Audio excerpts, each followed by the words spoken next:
So tonight, for the start of our presentation, my partners, Jeff Hudson and Megan O'Mara, they're going to give you a high-level overview of what's going on in the Kelowna market, commercial real estate in the Okanagan. The good news is the sky is not falling. You'll see that our market is actually quite healthy, unlike Vancouver. Vancouver's taken a turn much for the worse, but I think most people in this room believe that our future is pretty bright in Kelowna. We have boomers moving here. We live in a beautiful place. We've got great job growth, a booming tech sector, and Vancouver is so unaffordable that people continue to move here. So we think that that's going to carry on for the future. So we think the future's bright here, but it could be a little bit better right now. Tonight we're going to mainly focus on our crystal ball, which is a section of our HM commercial report that we pick a topic of the year and then we bring out experts in the field to talk about it, and that's what our guests will speak about tonight. And our topic is on healthy development strategies for all, and how can this best be achieved through government policies. The idea came to us when the spec tax came out. We saw a drastic turn down in land acquisitions and new building permits, and it wasn't once it was apartments, it was townhouses, it was single family homes, it was kind of right across the gamut. And we just thought, economics 101, we're growing here, we have lots of people moving here, but if the supply stops, it's going to get more expensive. And I think we all want housing to remain affordable for our children. And we think it's a shame what's happened in Vancouver, where everybody has to leave because a starter house is $3 million. So we're hoping that we can start some conversation about how we can keep things affordable here. When we started our studies, we learned that we're not alone at all. Countries all over the world, cities are struggling with affordable housing. New Zealand and Australia, for example, they've put basically a ban on foreigners buying their land, and in an effort to try to keep it more affordable for their own citizens. So we're not alone in our struggles. And we have a number of people here from the City of Kelowna and the Planning Department, and I just want to give kudos to them. I think you'll hear a lot of the conversations tonight. Planning departments can really get in the way, and we're rezoning in 6 to 9 months, which is really good in comparison to Vancouver, where that might take 5 years, and that really adds to the cost of affordability. So kudos to our city. Thanks for doing a great job for us on that area. Leonard Kirchhoff is going to start off our conversation tonight, and as I mentioned, he's with One Water Street.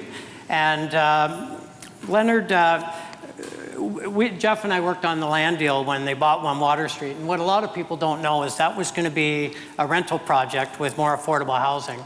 And as we got into the process, they learned it just wasn't achievable, it wasn't affordable.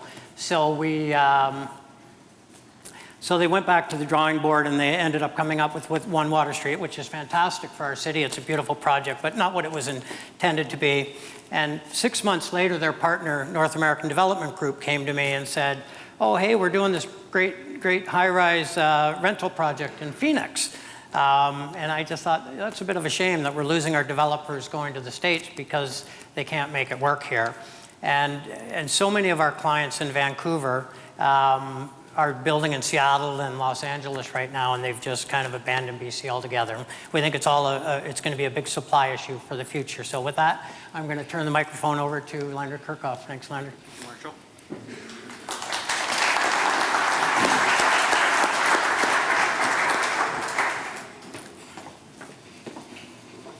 Good afternoon. Is that working? There we go. Good afternoon, everyone. I am Leonard Kirchhoff, as Marshall introduced me. I'm president and CEO of Kirchhoff Construction.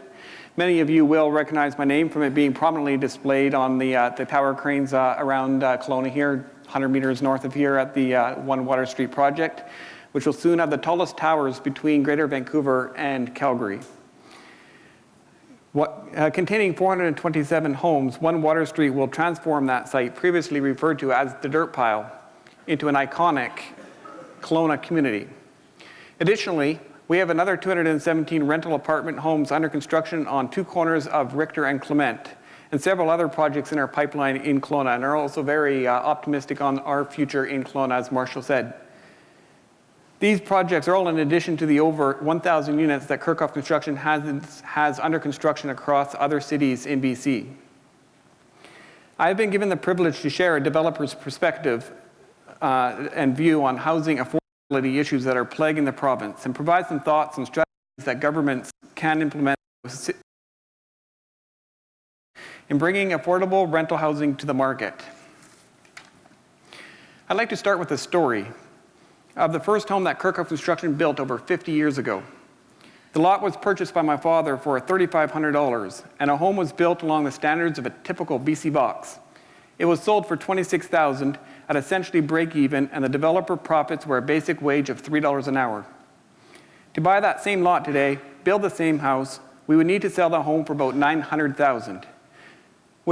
So a wage of $3 per hour compared to a home value of $26,000 or $30,000 has now become a normal wage of $30 per hour for a home value of $900,000. That's a 10-fold increase in wage for a 30-fold increase in home value. This clearly shows the housing affordability issue. So what are the factors contributing to this cost disparity?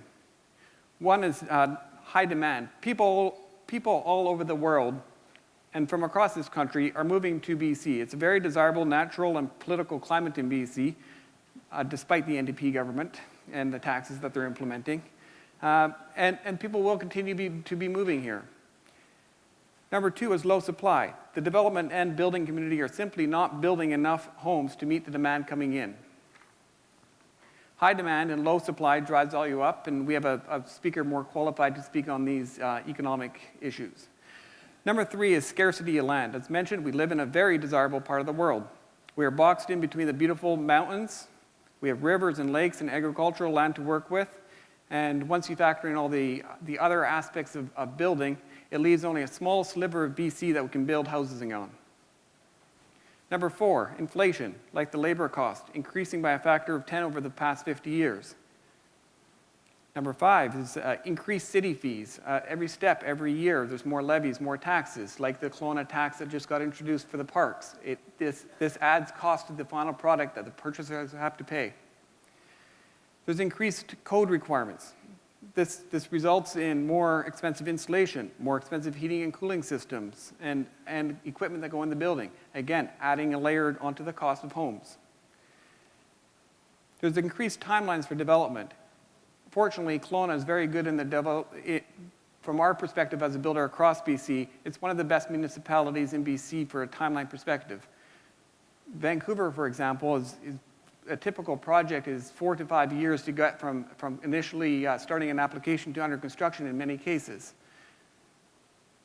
Number 8, consumers are demanding higher standards of construction, thinking granite counters, stainless steel appliances, hardwood floors. Consumers all want champagne, but they expect the champagne to be on a beer budget. It's a challenge we deal with as developers. Skilled trade shortage is another issue that is invariably are leading to higher construction costs in the buildings we are building today. So lots of issues. What are we developers doing to make housing more affordable? We build more homes on less land, resulting in homes getting smaller and smaller for the same price. So we are giving consumers champagne in a smaller glass to meet their beer budget. But this is still not enough. Governments need to be giving us extra tools. I have another story to share. We are currently constructing the 158-unit affordable rental project called Packing District for PC Urban at the corner of Richter and Clement. Earlier this summer, the project was approved by council against staff recommendations for support as the project has surface parking instead of a parkade, which is the norm in core urban centers. Council approved the application as a concession to get the 158-unit affordable rental units on the market. It solves the immediate need to provide affordable housing. However, the lack of densification will only compound the shortage of land in the future. In order to get the champagne even more affordable for the consumers, municipalities are having to subsidize the cost of the glass.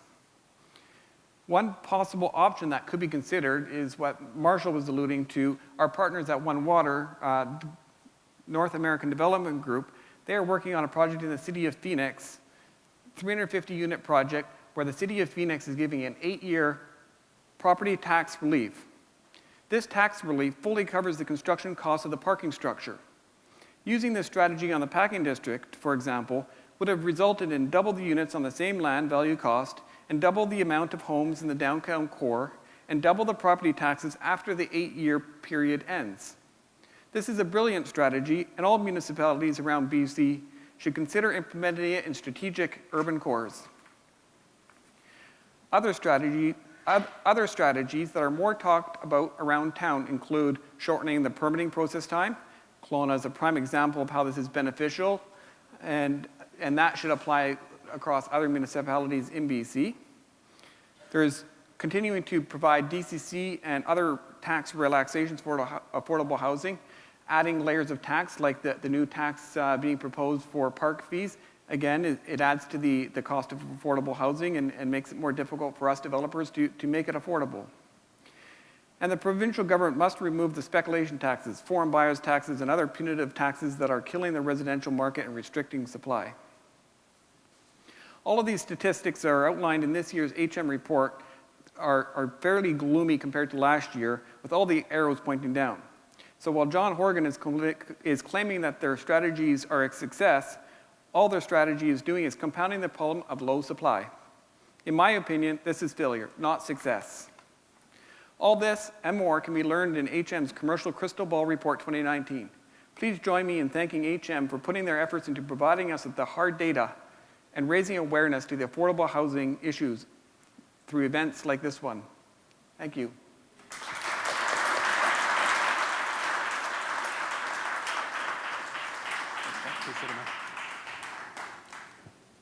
Thank you, Leonard. Your insight is very much appreciated.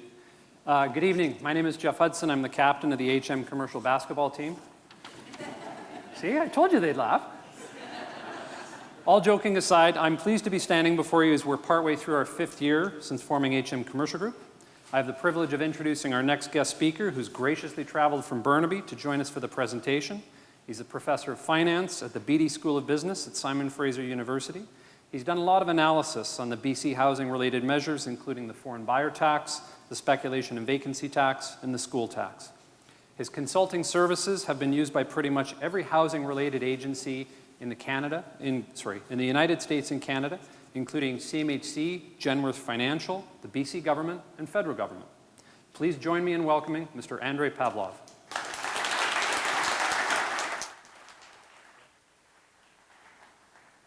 Hello, everyone. So I'm just about to join the basketball team. And, I think we're going to do well later tonight after a bunch of treats. Anyway, so the key to having all these, wonderful things that Jeff mentioned is that every time you get up to speak, you make sure that you don't know a lot. In fact, you hardly know anything. But you know more than anyone else in the audience. All right? So clearly, this is not going to happen tonight with this audience in the field of real estate.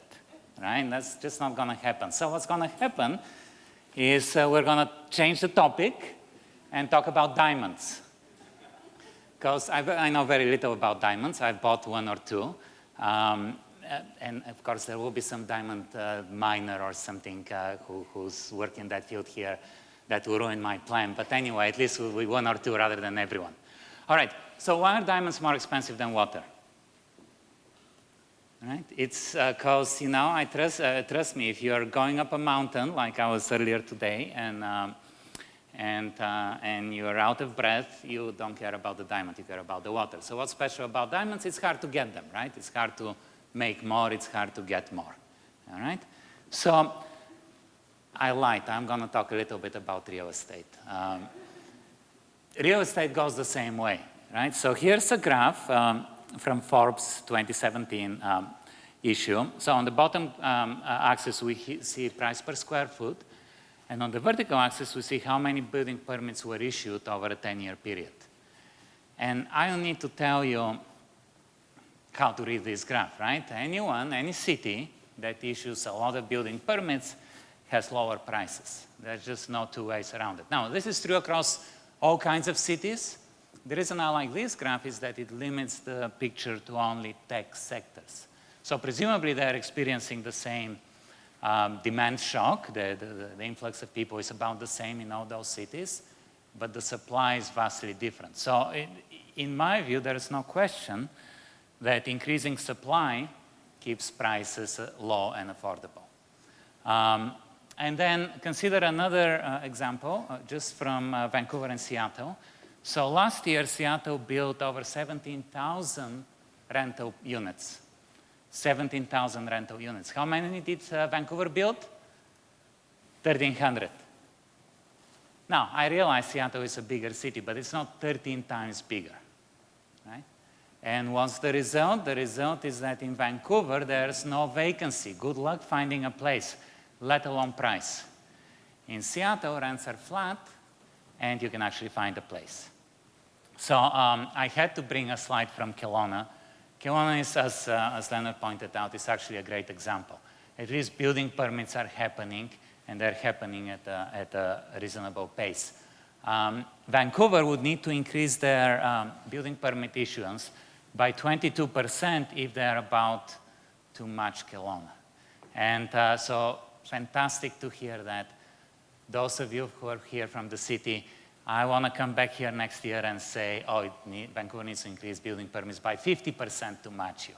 This is awesome.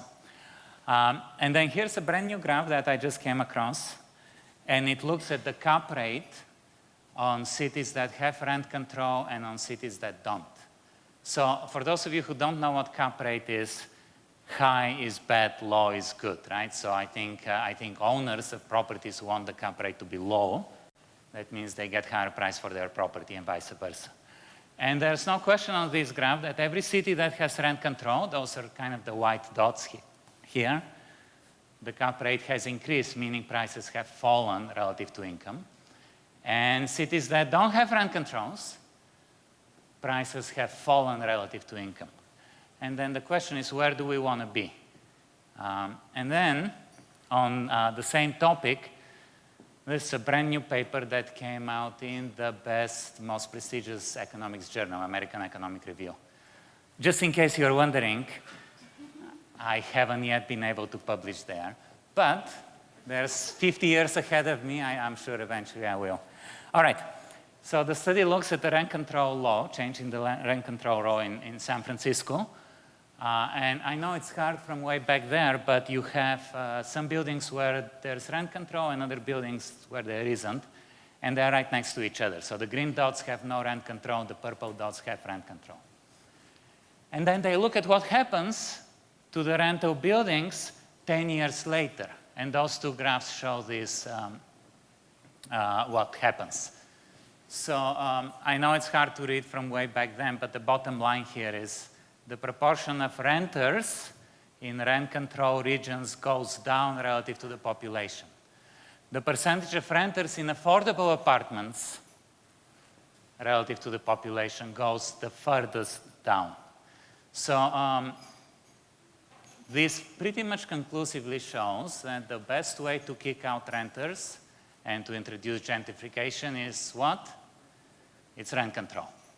So I'm quoting a Swedish economist, and I can't remember his name right now, but his quote was, the best way to destroy a city, short of bombing it, is to introduce rent control.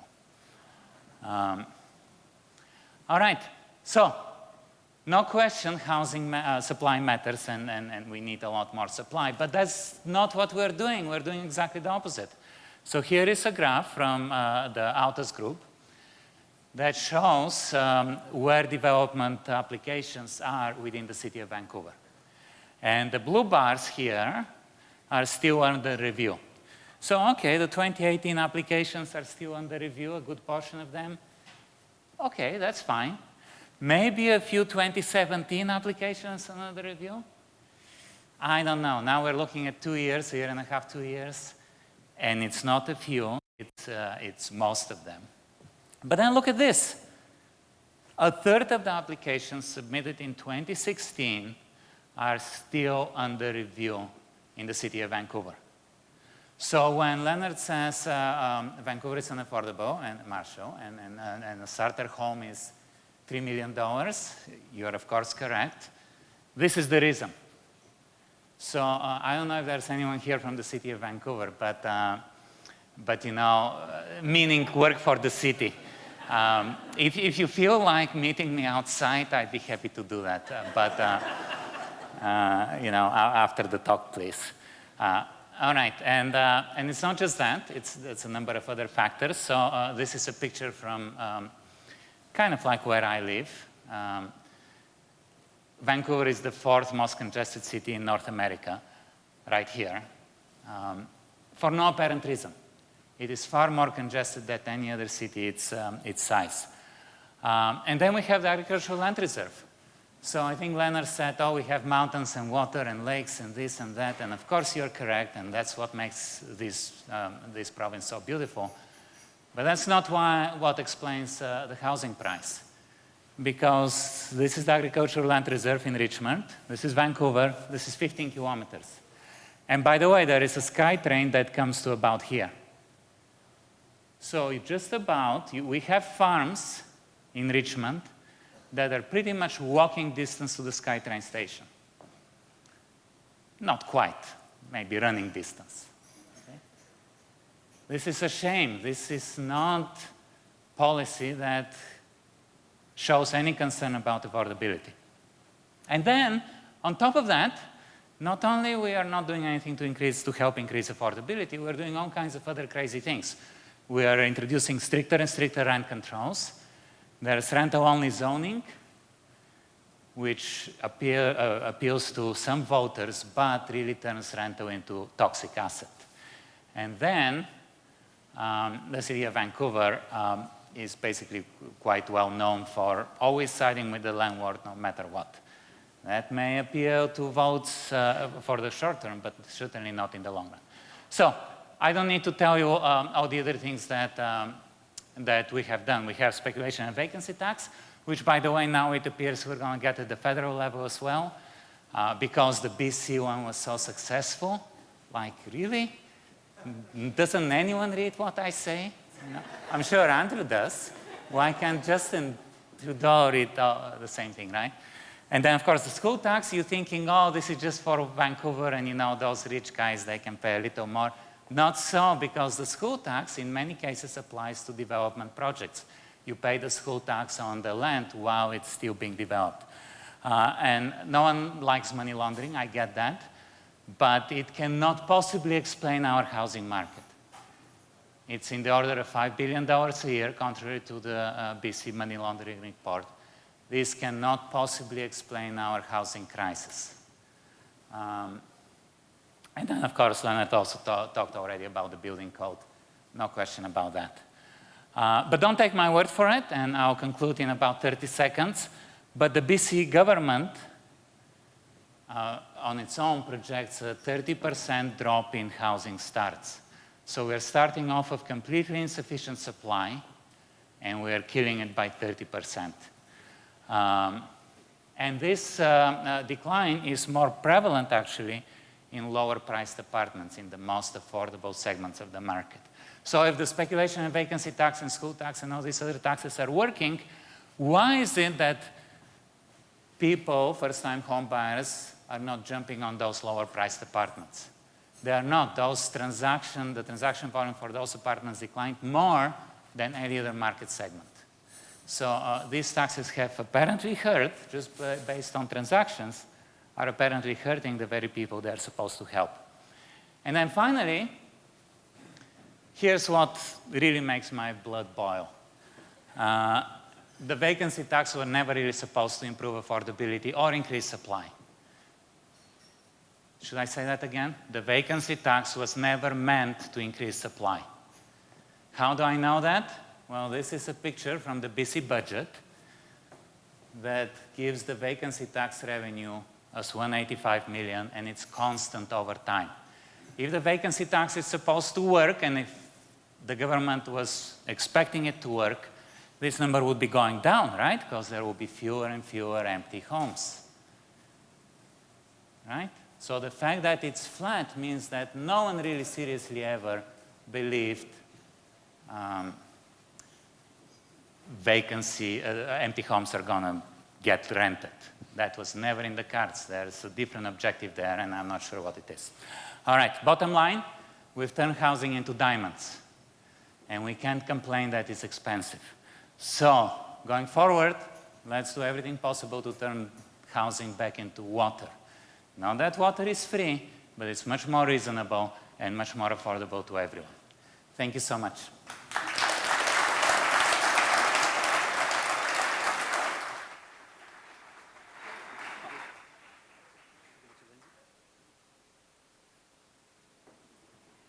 Good afternoon, everybody. Am I on? You can hear me? I am not on the basketball team, just to be clear.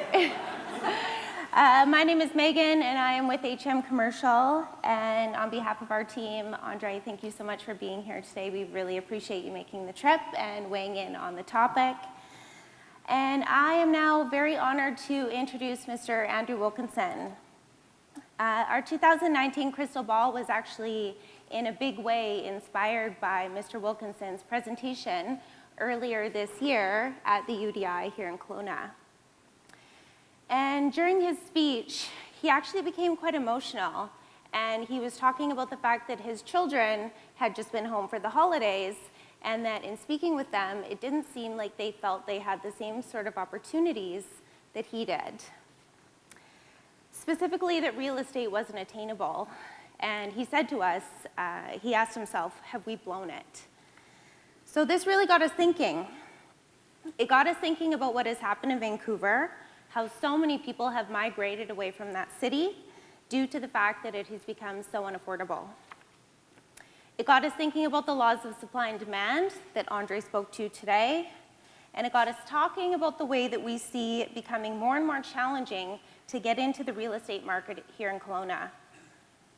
We see this as a common struggle among the younger generation, and more prominently over the past 5 or so years. And in fact, this unaffordability issue is such a big phenomena that the new monopoly for millennials has been created with the theme, forget real estate, because you can't afford it anyways. Ultimately, Mr. Wilkinson's speech that day got us thinking about what could be done in Kelowna to ensure that housing can remain attainable for all as our city grows and evolves, attracting more people than ever before.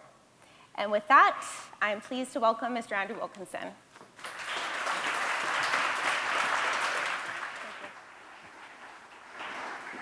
Well, I have to be more exciting than an economist, not as smart. And I have to be more interesting because I'm trying to get elected. So when we first got this request for HM, I thought it was H&M. And I turned to the staff people and said, well, why would I be invited to speak to an event put on by a Swedish clothing store that sells skimpy stuff to my daughter? So I'm glad that we're not here in H&M skimpy clothes. We're here for HM Group, so thank you for having us. Let me tell you a little story. My family immigrated to Canada when I was 4, and we arrived in Kamloops. My dad got the job in Australia by mail. We'd never been to Canada. And so we looked up Canada in the little encyclopedia we had, and it said Kamloops, population 8,000, ranching community on railroads. That was all we knew. So we arrived in Kamloops. It was a little more than 8,000 because Metro Kamloops was about 15,000. And Kelowna was smaller than Kamloops at that time. Kelowna we knew of as the sweaty town at the end of the railway because they didn't have a through railway like us, so they were going nowhere. And now Walter Gray is nodding his head because he recognizes the story. This area has exploded in not only commercial success, but as a place to live, a fantastic corner of the world, 300,000 people along Lake Okanagan with an international airport and a top-notch medical center. Not to tout BC Liberal activity and bring all that about, but to put it in perspective, when we arrived in British Columbia, it was 1.6 million people. It's now 5 million. And it's gone up like clockwork by about 60,000 people a year, every year since we got here, except the late 90s when the NDP drove people out of British Columbia. So we have to get used to the idea that people are coming here, they like to live here, where are they going to live? In the Lower Mainland, I give the spiel, look, of those 60,000, about 2/3 of them are coming to the Lower Mainland. In 25 years, we'll have another 1 million people here. Where are they going to live? This is fundamental to how this province builds and progresses and whether people have a satisfactory way of life. There are probably projections for the valley here. Presume another 100,000 people in the next 20 years, maybe sooner than that. Where are they going to live? So government needs to address this. Government needs to plan for it. In the Lower Mainland, we talk increasingly about dramatically increasing the supply of multifamily dwellings with appropriate rapid transit so that not everybody has to sit on the freeway. In the Fraser Valley, there's another problem about to emerge, that they can't all get on the freeway every morning. And people are recognizing their quality of life is deteriorating because of the transportation bottlenecks that they're facing as these communities grow to the point where they just start to merge together.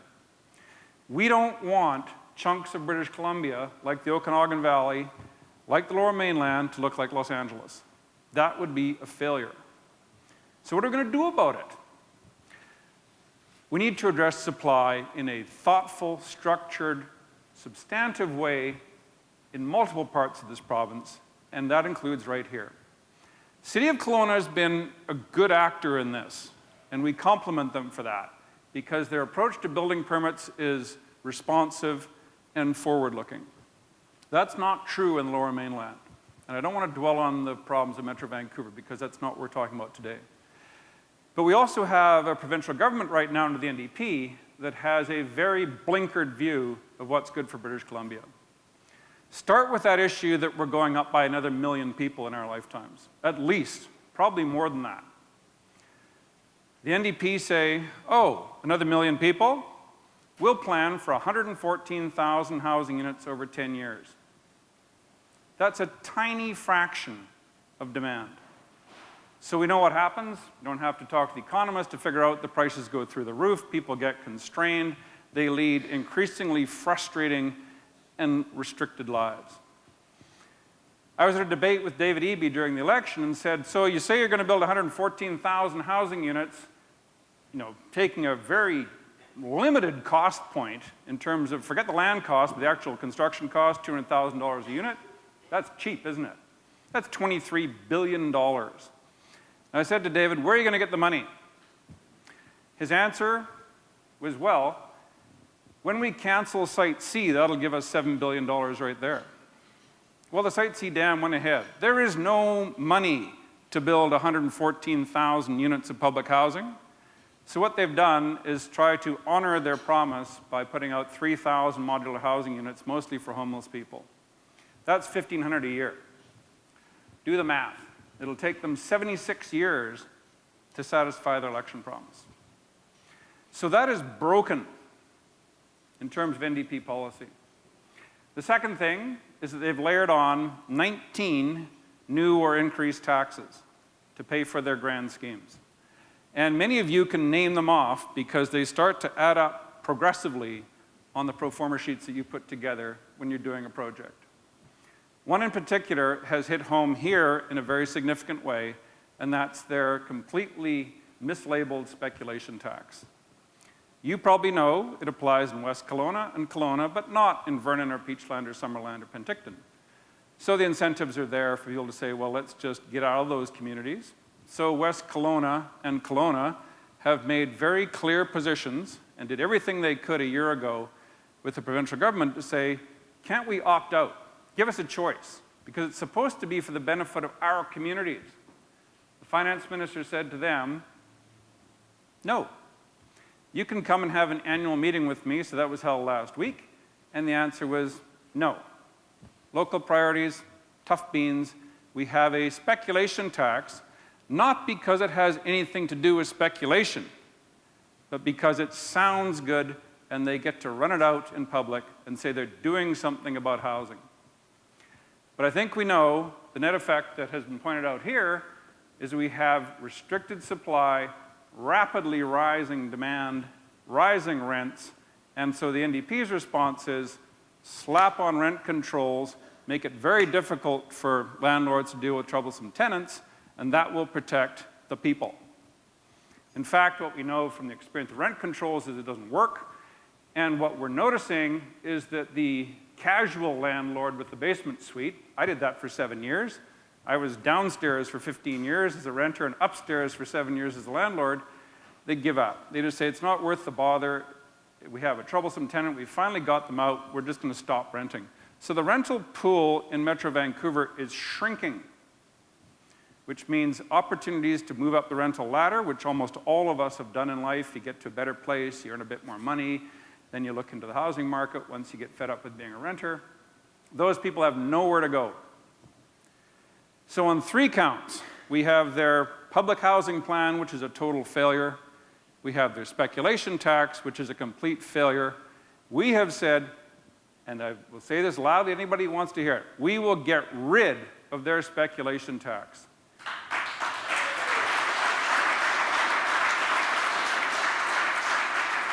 If you want to deal with speculation, then bring in a capital gains tax on the flipping of pre-sale condo contracts. That's a speculation tax. And lastly, in terms of rent controls and the pro-renter approach that's in place right now, I've been a renter. I think I was a good renter. I never got kicked out. I've been a landlord. I've had great tenants. I've had bad tenants. We've had to evict tenants. We all have that experience in life. You have to find the right balance between landlords and tenants, or the system tips over. Right now, we have a government that is so convinced that mislabeling taxes, siding with the little people, and trying to pretend that demand management will solve the problems is the composite answer. And on all 3 counts, it doesn't work. So this brings me around to kind of an important point to talk about, especially here in the Okanagan. There's the reason I came back to British Columbia after living elsewhere, and I will say this openly for anybody who's from Southern Alberta. I was cursed to live in Lethbridge, Alberta for 3 years, and recently was there for a family phenomenon, and it's such a pleasure to come back to British Columbia. This is why we live here. There's a certain spirit to the place, and it's especially true here in the Okanagan. You look up on the hills, you come into the airport, you come over the Coquihalla, and you think, I'm home. Something very special here. And for people like Steve, whose family's been here since 1896, sorry. Steve, for those who don't know, is the MLA for Okanagan Mission and is the only person I know in the Okanagan I could call landed gentry. But there's something special here. It's our home. We belong here. In many cases, we actually did build this place. Many of you can claim that title, even though it's overused. Steve's family were pioneers here. They put up the orchards. They got the world going here. They still live in the mission. And there's a certain sense of this being the place where we belong. We are citizens here. It's our province. And sadly, right now, we have a government that has decided they do not govern to make your life better. You work for their master plan. And if you don't fit in, you will become an enemy of this government, and you will be talked down to, penalized, have special taxes applied to you, and generally treated as if you were not a part of British Columbia. But if we come back to that sense of who we are, what we do, it's time for all of us to think about how to make this a place where everybody can get ahead, where everybody has a sparkle in their eye, where everybody says, like I did, I didn't really say it, but getting off that train at age 4 in Kamloops in the middle of the night, we're going to make it here. It's a good place. It's a wonderful place to live, and if we have a government that serves the interests of the people of British Columbia, this can once again be a superb place to live. So let's do what we can. I won't be too political about this, but there's a lot of work to be done if we're to regain that sense of vitality and enthusiasm and opportunity in British Columbia. Because we live here, we own this place, and don't let anybody else tell you otherwise. Thank you.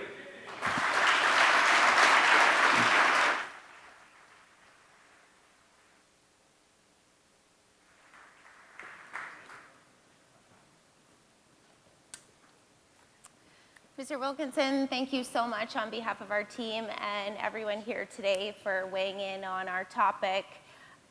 We couldn't believe that we were able to make this all happen, so thank you so much again for being here. And now I'm going to give a really quick overview on the leasing markets, retail, office, and industrial. And please bear with me as I didn't fully think through the act that I would be following today. But I'm going to start with retail. So we have a trend surging in Kelowna right now, which is mixed use. And that can be seen with One Water Street, Ellis Park, the Packing District, Ella, and Brooklyn, which are all currently under construction. And we are forecasting that it is going to take some time for this space to demand. However, the uptake of this boutique retail will enhance the sophistication of retail in Kelowna. Much of the demand for this type of space is coming from users such as restaurants, tenants in the health and beauty industry, and fitness. Great examples of these are Sopa Square and The Shore, located across from Gyro Beach, which include tenant mixes that have breakfast, lunch, and dinner restaurants, medical clinics, high-end fitness, and salons and spas. As it relates to historically traditional retail, there's no doubt that it is being disrupted and certainly becoming more competitive with large-scale tenants such as Home Outfitters and Payless Shoes carrying forward the trend of failure. With that being said, there are definitely still some feel-good stories out there, and I'm sure many of the ladies in the room will agree that the best news all year is that Aritzia is finally coming to Orchard Park Mall. Where my girls at? Jumping into industrial. So last year we referred to industrial as the rock star, and that would definitely still be true today. I never really anticipated using the words sexy and industrial in the same sentence, but here we are. By the numbers, it's our strongest asset class with a sub 1% vacancy rate. However, we are anticipating, despite lots of demand, that vacancy rate will probably start to creep up as it seems that the industrial boom has been discovered. There are lots of projects that are currently planned and underway, including in the North Kelowna Industrial Park, which is on the border of Winfield, and in West Kelowna. Industrial strata has been a real trend, as evidenced by the Storehouse development and the interurban development at the former Enterprise Steel site. And the interurban site on Dilworth is setting a new precedent with rates with $300 a square foot being charged on the ground floor and the mezzanine. And that same rise in cost is true on the leasing side as well, whereas spaces 5 years ago would have been leasing at $10 to $11 a square foot, we see them as high as $15 to $16 per square foot today. Another cool note relating to the industrial market is the conversion to rustic style retail and service space. And this can be seen along Clement Avenue and very much so in the north end, specifically along Vaughan Avenue. And these conversion areas, I love to think of it as Kelowna's Yaletown, and they've been a great haven for uses such as breweries, which is a trend that's really exploded over the last few years. And last, but certainly not least, is the office market. So it's a really exciting time right now in Kelowna as it relates to office. And over the past couple of years, the trend has been absorption. So Macintosh Center on Lucky Road, Landmark 6, and the Innovation Center have all reached 100% occupancy. Our experiences working in the Innovation Center were very eye-opening as it relates to the force of tech in Kelowna. We're reading about it, and we're hearing about it all the time, but being on the front lines in the tech leasing scene, we've been impressed at how many mature, established companies have been able to enter into long-term leases, and even some have bought their own buildings. And for those rough and tumble tech startup companies that need a little bit more flexibility with their real estate, we now have spaces downtown at the Innovation Center, which is a 22,000 square foot co-working facility. So Kelowna's really setting itself up nicely to, as it relates to being a tech ecosystem. Looking forward, things are just as exciting. Landmark 7 is now underway, and we have to give kudos to the Stober Group. They've done a great job at creating a more all-encompassing district with the introduction of the district market, which is now offering more retail amenities. And finally, downtown better buckle up, because Mission Group is in the process of launching a project called The Block. The Block will be a Class A state-of-the-art office tower located at the old bargain shop on Bernard. This will be part of a master plan development, including the introduction of a second residential tower, with the first being Brooklyn, and approximately 19,000 square feet of retail at grade. I'm having a tough time containing my excitement about this project, not only for what it is, but what it will do for the entire downtown. And in our opinions, Kelowna is extremely ready for this. Thank you.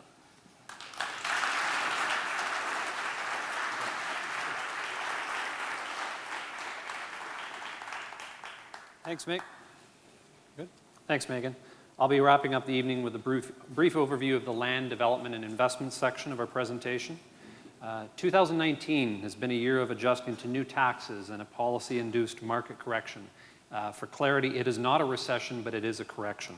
And home prices did correct, which is what the NDP wanted. Carol James was initially quoted as saying that they wanted to reduce home prices by 30%. And while we're all for affordability, this obviously makes it tough on people that just got into the market and had to do high ratio loans, sometimes as much as 90%, which makes it challenging to refinance their homes if they're worth less than what they owe. I empathize with first-time home buyers trying to buy a home with no equity or minimal cash. I have a daughter who's started college, and pretty soon she'll want to buy a place of her own. And I worry about, for her generation, being able to afford a new home. The other problem with a slowdown is that the construction sector feels this pinch first, which means a rise in unemployment. A lot of the success stories we just heard about come from increasing supply, incentivize instead of tax. During our last reporting period, we had 543 new rental units added to the inventory, which is encouraging because we need approximately 550 every year to fill the continual demand. And while that's a far cry from the 1,700 units that we had the year before, most cities would be thrilled to have our problems. Despite government intervention, apartment rents continue to increase, not decrease. In fact, we are now the 8th most expensive rental market in Canada. Land for development is increasingly hard to find, which is why developers are exploring opportunities in Vernon, Peachland, Penticton. In fact, if you saw the news from our friends at Canadian Home Builders Association the other day, Penticton and Kamloops, remember, no spec tax in those markets, actually realized a rise in construction values over the past year. Our loss is their gain. Industrial is the shining star. This is actually an example, a new project that was actually announced at Council earlier this week on the corner of Clement and Ethel. When I started in the business 16 years ago, industrial vacancy was almost 7%.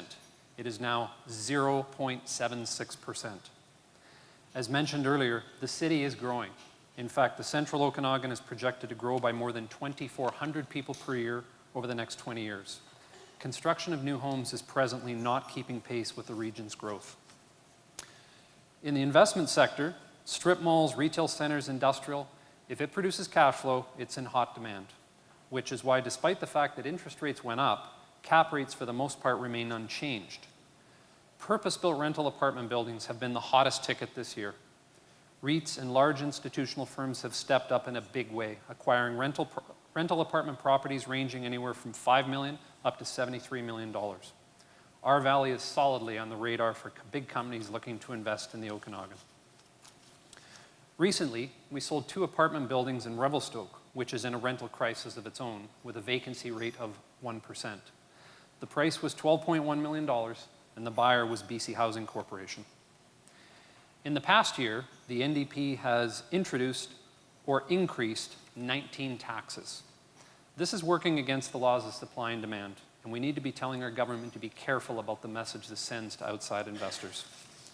A far more comprehensive analysis is included in our HM commercial report, which is hot off the presses and available for everyone on their way out. We'd like to thank you all for coming to our event. We'd especially like to thank our speakers, Andrew Wilkinson, Andrei Pavlov, and Leonard Kirchhoff. And a very special thanks to our staff, Lindsay and Katie, for their hard work for putting this event together and putting together our annual report. I'd also like to just say how grateful we are to do business in a city like what we love and work with business people like yourselves. Please stick around and enjoy some food and drink. And our musician for tonight, Jeff Piatelli. If you have too much fun, though, please allow us to pay for a cab ride home for you. Thank you all very much for coming to our event.